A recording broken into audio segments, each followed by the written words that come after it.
Good morning, everyone. We are the Solar Group from the section of Saving the World. My name is Kurt Pang, and I'm from Taipei American School.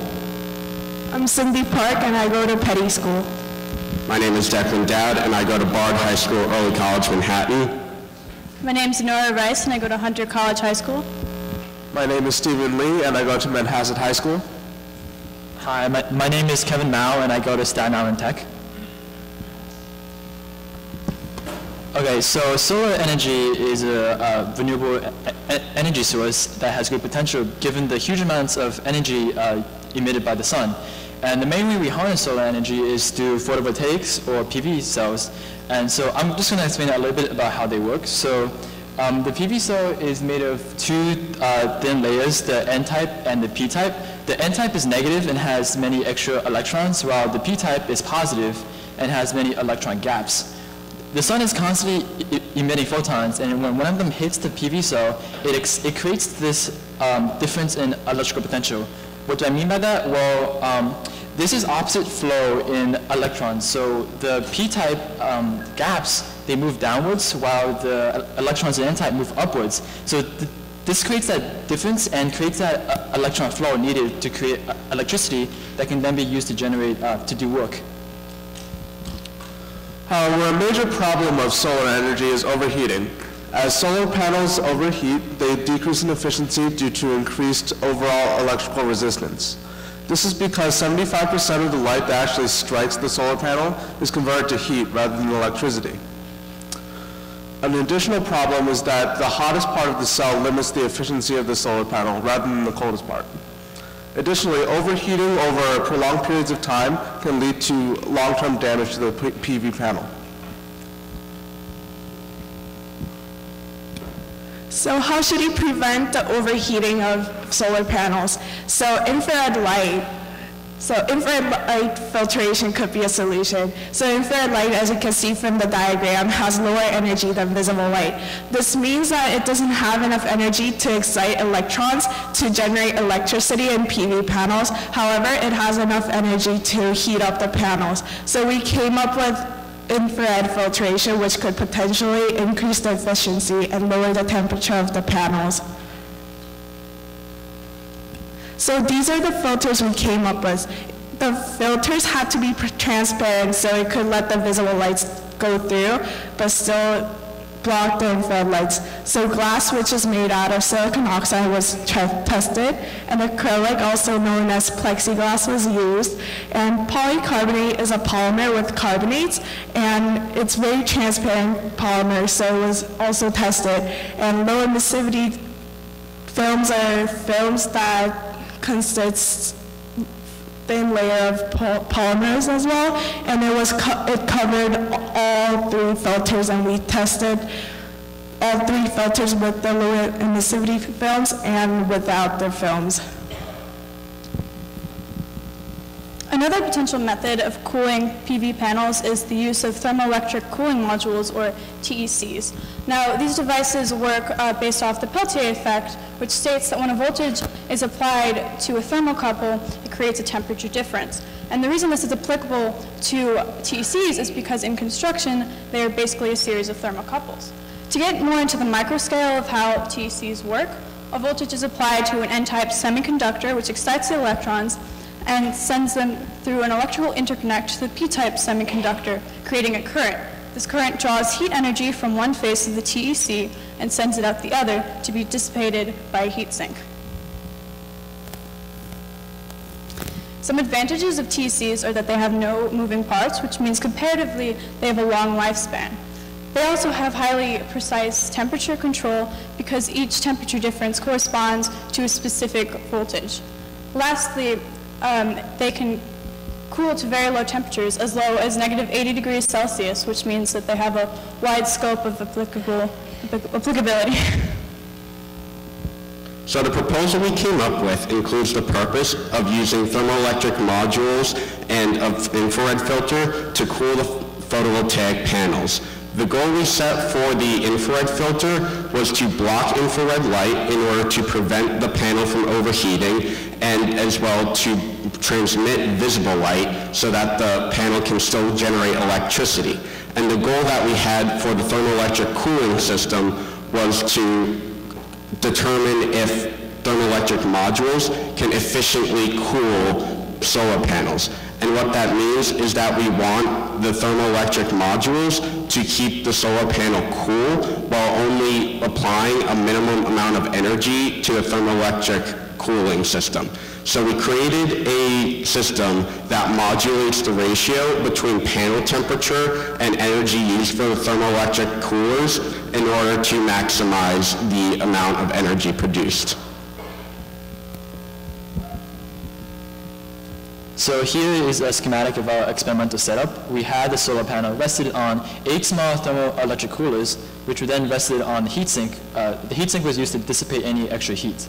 And everything was held together by thermal paste, which allowed for a heat transfer. And we then shined infrared and visible light on the panels using lamps. We tried going outside, but there are many variables we couldn't account for, such as wind and the clouds cooling down the panels. And we thought that the lamps were a good way to mimic the sun. And using the setup, we measured efficiency and temperature in trials when the TCs were on and when they were off. And this allowed us to determine if they were effective at cooling the panels. For filter experiments, we did something similar, except we had the filter suspended above the panel but below the lights using wooden blocks. And similarly, we measured efficiency and temperature.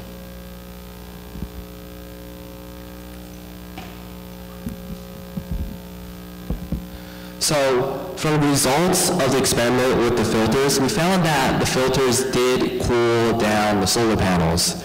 Without the filter, the solar panel would rise to 60 degrees. However, if it was placed under a filter such as acrylic, it will only rise to 40 degrees in the same time span. Now, however, upon analyzing the data we collected, we found that the filters actually lowered the average efficiency of the solar panel. As you can see, in the control group, the solar panel had an efficiency of 18%, and when the solar panel was placed under acrylic, the efficiency dropped to 13.4, and even worse in some cases. Now, during our experiments, we also measured light transmission of the filters, and to see how much infrared light and visible light the filters blocked, so that we could properly draw conclusions about why a filter would have any effect on efficiency, which my teammate Declan will discuss later.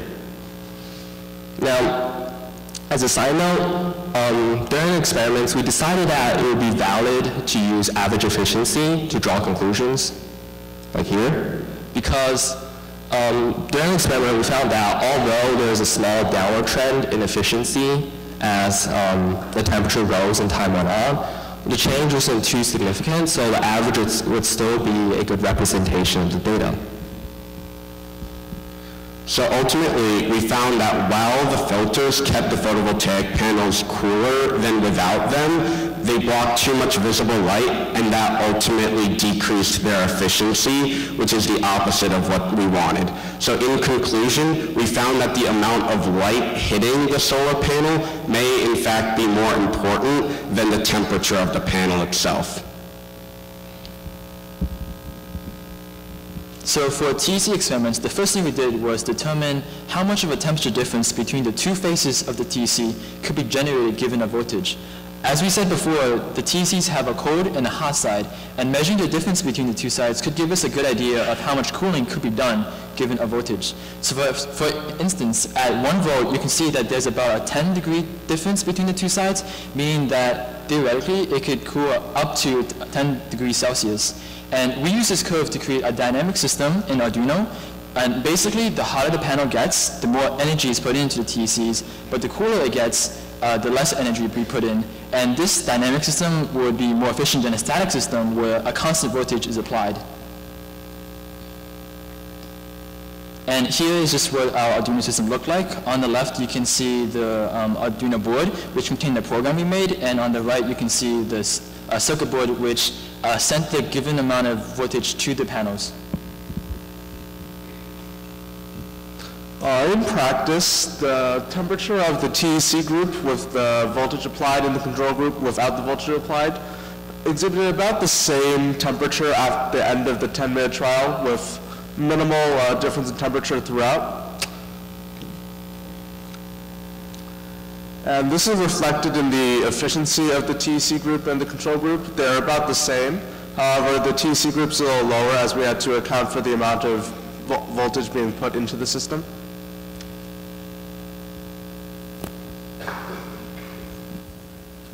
Now, this graph is interesting because it's inconsistent with the rest of our data.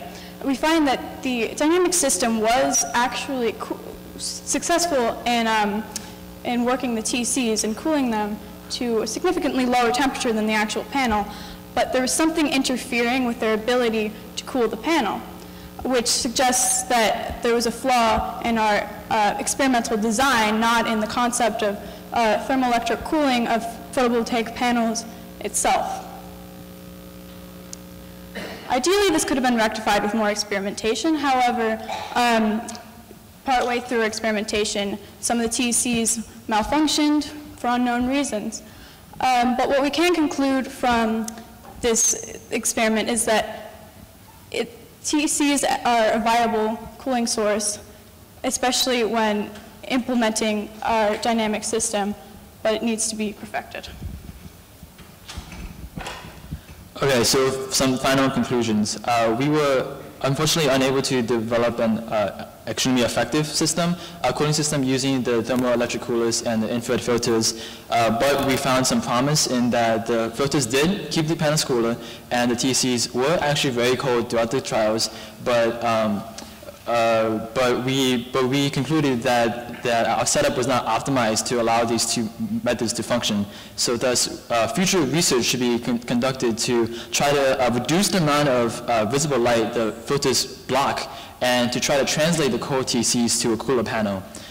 We are confident that through further research, these two methods could prove very effective at increasing the efficiency of panels.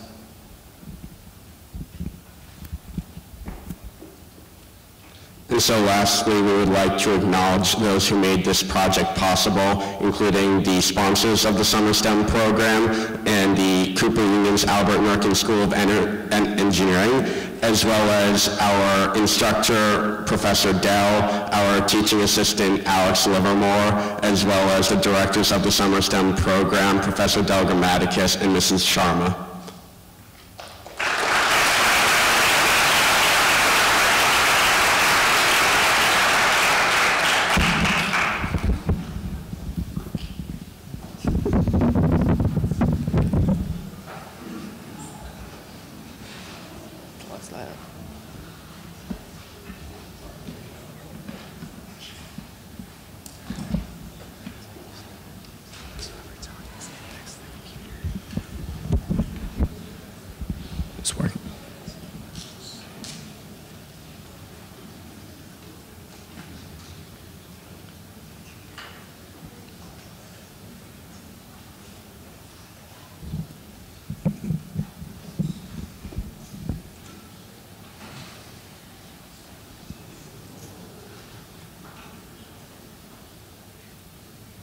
Okay, so our group is conserving energy through heat exchangers. My name is Nicholas Zhu. I go to St. Anne's High School.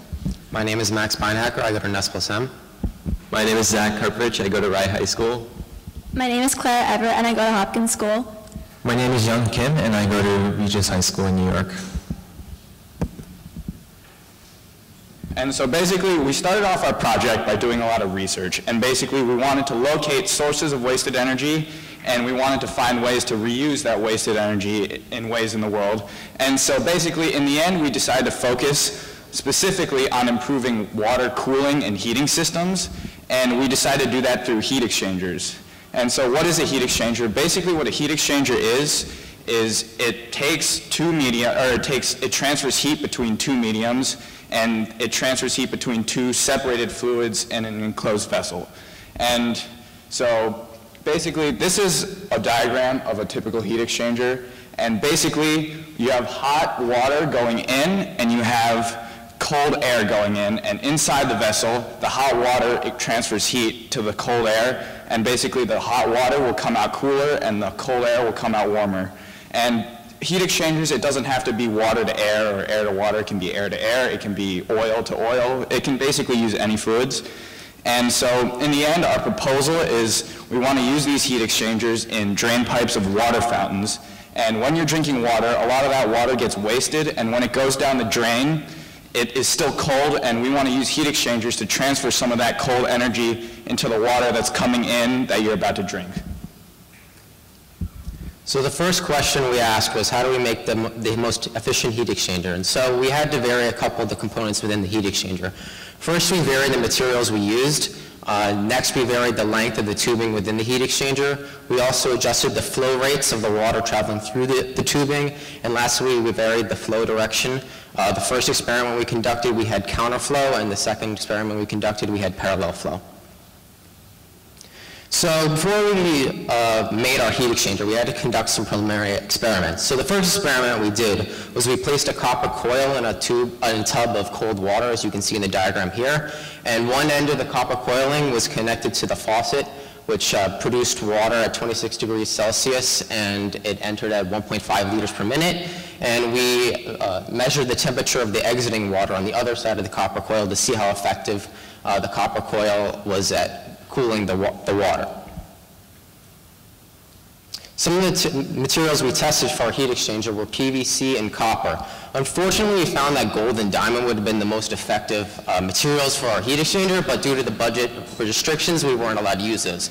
So we settled on copper and PVC. Copper is very good for our heat exchanger because it has a high thermal conductivity, and it's relatively easy to buy and manufacture. We also use PVC within our heat exchanger for a lot of the tubing. We also adjusted the flow rates within our heat exchanger to see how effective it would be. So we adjusted different flow rates to observe how the velocity of the water stream affects the rate of heat transfer. And we found out that the slower the water was traveling within the heat exchanger, the greater the temperature difference would be from the point it entered the heat exchanger to the point it exited the heat exchanger. So in this experiment, we tested the materials that we use for the piping and also the speed of the water. So as you see in the uppermost curve made out of blue diamonds, that is the PVC pipe. And you can see that the water didn't get cooled as much as with the copper pipe with the green triangles. So we assumed this, we just wanted to see what the difference would be because the PVC is ultimately a lot cheaper, but we decided to go with copper because it's a lot less expensive. And we also saw that the slower the water was moving, the more heat was transferred.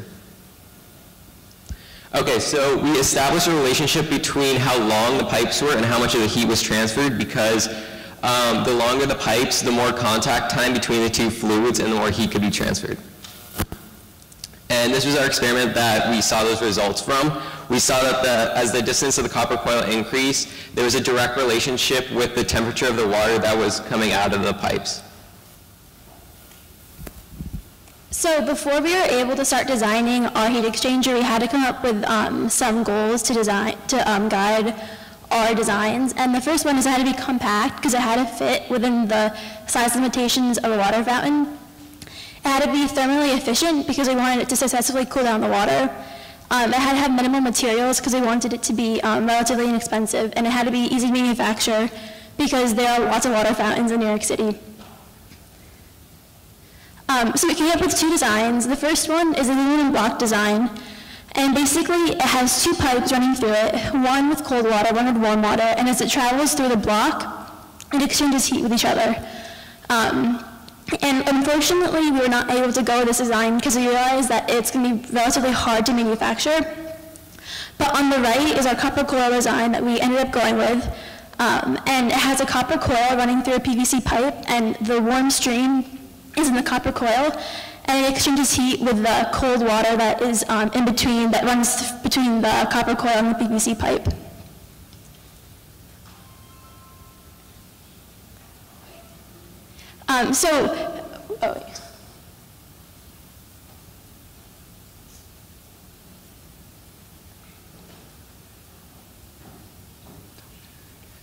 Okay, so our first thing is we had to coil the copper, and as you can see on the left, This is our coiled copper that we did without salt, and it had lots of kinks in it.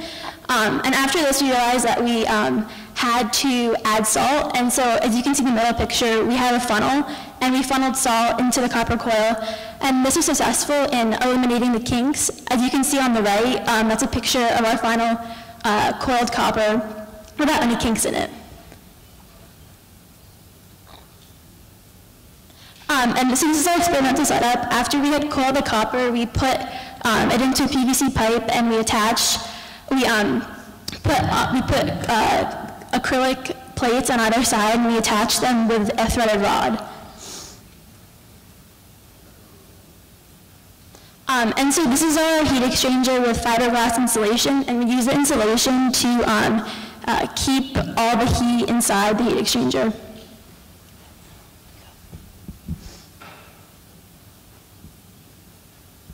So after we created our prototype, we obviously had to test it for its efficiency.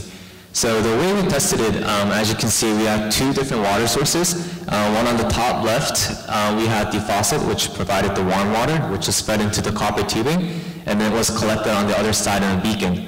And then we had a different water source on the bottom right, and the bucket with ice water, and we pumped the cold water into the PVC tubing, where it would make contact with the copper tubing and transfer heat into the faucet water.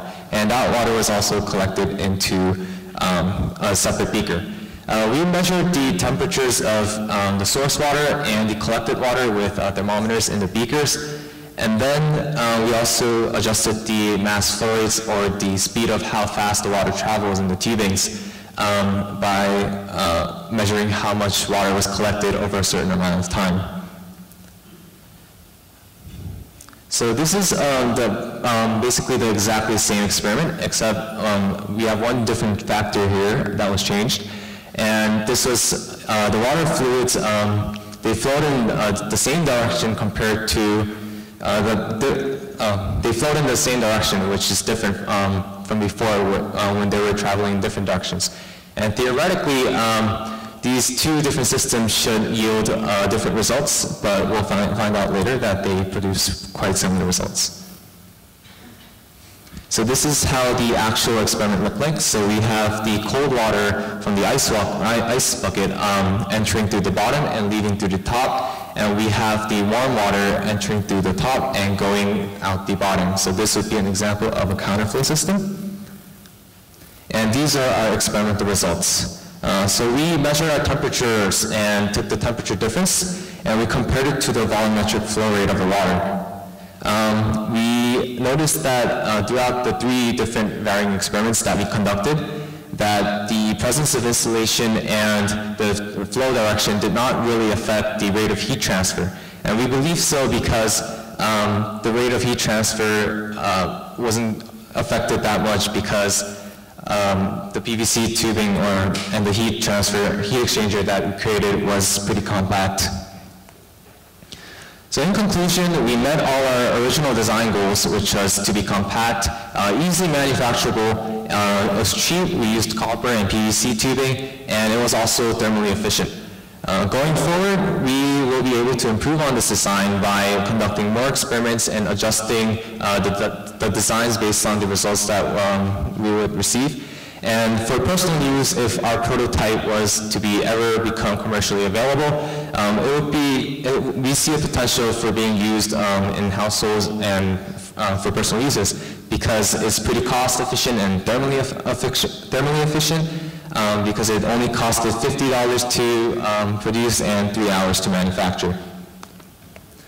This is a graph of potential savings compared to the volumetric flow rate of water in drinking fountains.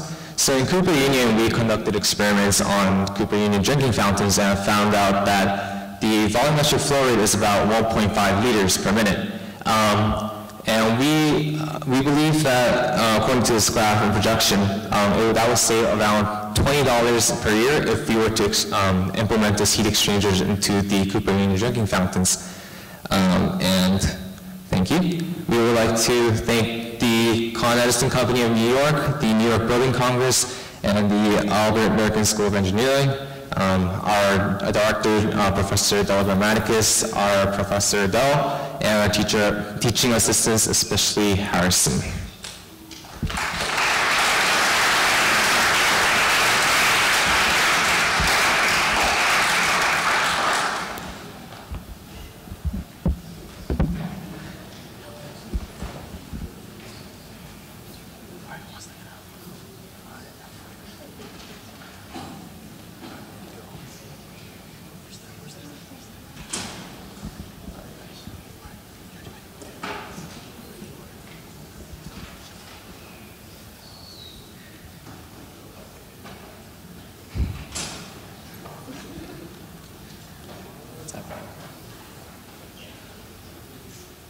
All right, good morning.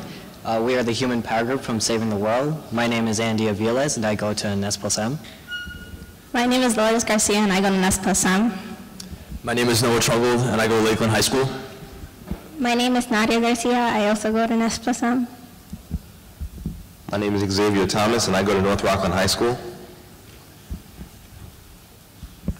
Human energy. Humans produce energy while being active and inactive. A large amount of this energy goes into body functions, but a large amount also is wasted. All of this wasted energy can be turned into electrical energy. When we were thinking about ideas, we thought about using turnstiles and strollers to convert the mechanical energy into electrical energy. And we realized that a large amount of this used rotational energy to function. The question is now, how do we harness it? So we harness it by using Faraday's law, which is based off the equation electric motive force is equal to relative velocity times magnetic field strength times length of a wire.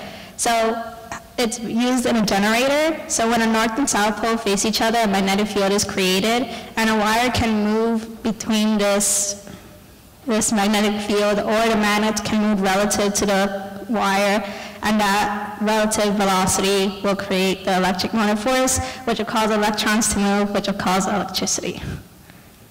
So for our purpose, we decided to use a solenoid, which is a coils of wire, that when electricity runs through it, a magnetic field is created, but we decided to do the reverse of that. When a magnet goes through the coil wire, electricity will be generated. So this can happen in two ways. Either the magnet oscillates through the coils, and that will create alternating current, or a magnet or the coil can move relative to the other in one direction, and that will create direct current. All right, so using this solenoid design, we kept these goals in mind. We wanted something that was like small and compact, and that could easily be attached to anything. So like you can just like bring it along with you and just like create energy while just doing a normal task like riding a scooter or pushing a shopping cart. With these goals, we came up with these preliminary designs. So on the right, you can see a basic wheel structure, and then we transformed that wheel into what you see on the left, which is like two wheels separated by an axis, and each wheel has holes drilled inside of it, each spaced out evenly, so then you could put in magnets. We were first planning to put a solenoid within, like, right above the axis, so as the two wheels spun, the electricity would be generated through there. But then that failed, so we went over to our final design. And basically the final design now is, instead of the solenoid being in the middle and magnets around it, we just put the magnet within the solenoid, so as the wheels turn, this lost kinetic energy is transformed into electrical energy. That electrical energy is then transferred from that to the wires, to the metallic brushes, and then into the LEDs. And as you can see on this next diagram, as the wheel turns, the solenoid is moving around, and then the magnet is shifting between the solenoid. So every rotation of the wheel is basically two oscillations for the magnet, and then this electricity is turned into current. And basically there are two types of current, AC current and DC current. From the oscillations of the magnet, we actually get AC current, and AC current or alternating current is when something goes one direction and another direction, but direct current, or DC current, is just electricity traveling in one direction. So in order to change the current from AC to DC, we used a bridge rectifier, and a bridge rectifier converts AC to DC current through the 4 diodes, which creates infinite resistance on one side so that electricity can only flow in one direction, which creates DC current. Okay, and our setup is, okay, so the solenoid is connected to the wheel using wooden dowels, and then the electricity is transferred from the solenoid to the stripped wire, and from the stripped wire, it is sent to the bridge rectifier through metallic brushes, and as you can see, the cords of power and ground connect to the bridge rectifier. Okay, so we're going to play a couple of videos just to show you what was happening with our, is it playing? Well, it has flavors. Basically what's happening is as you spin the wheel, it's going to light up these LEDs. And what that shows us is that it's creating enough voltage to power even those LEDs, and that there's potential to also power battery packs, cell phones, etc. So we can't play the video right now, I don't know what's going on, but basically we were doing it on a scooter and a skateboard, and we were going at a pretty basic speeds, like usually around like a shopping cart speed or a scooter speed. And what that speed allows us to do is have maximum oscillations without going too fast. If you go too fast, oh, it's playing? All right, there you go. If it goes too fast, what will actually happen is the magnet will stop oscillating. It will just stay in one of the corners, and that will stop the flow of, there will be no more oscillation in the solenoid, and then there won't be any voltage. Now, if you go too slow, it won't also create enough voltage to power LEDs. So, I'll go next line. So what's really promising about this idea is that, yes, we proved the concept works, but if you were to add, let's say, another solenoid or a stronger magnet, you would actually create more voltage. So what we found was that, you gotta go back, yeah. What we found was that we were creating about 2 volts for every rotation, so it was about 2 volts per second. So if you were to double or triple that, you would actually have enough voltage to power a cell phone.